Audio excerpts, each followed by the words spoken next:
Hello.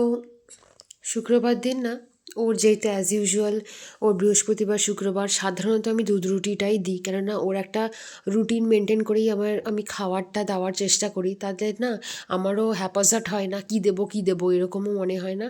তো একটা proper রুটিনে থাকে। তো দুধ রুটিটা আগেই ভিজিয়ে রেখেছিলাম, তাই অসুবিধা হয়নি। তো ঘুম থেকে উঠতে উঠতে ওর একদম নরম হয়ে গেছে, ওকে খাইয়ে ঠাইয়ে দিয়ে আমি নিজে স্নান করে নিয়েছি। ধূপ দেখাবো, এইদিকে আদি নিজেই নাকি ও ধূপ দেখাবে। তো ভালো ভালো জিনিস, ভালো কথা, তাই আমি এইসব নিয়ে একটু জোরাজুরি কাড়াকাড়ি করি না, ওকে ছেড়ে দিয়েছি। ওপরে ঠাকুর ঘরে আমি ঠাকুর দেওয়া হয়ে গেছে, তারপরেও প্রচুর জামা কাপড় ধোয়া হয়েছিল, সেইগুলোই নিয়ে ছাদে চলে আসলাম। আদিও একটু এখানে ছাদে টাইম স্পেন্ড করতে পারবে, ছাদে আসতে আদি প্রচণ্ড ভালোবাসে। সব বাচ্চাই ভালোবাসে, দেখবেন একটু খোলামেলা জায়গা পায় তো খেলতে পারে, আর দোলনাটা আছে, দোল খেতে পারে। ও এখানে নিজের মতন খেলাধুলা করুক, বল ঠল আছে, বল কিছুক্ষণ পিটিয়েছে। আমি এইদিকে প্রচুর জামা কাপড় ছিল। দুবারের জামা কাপড়ের লোড এটা, জানেন। সেগুলো সব মেলে দিলাম।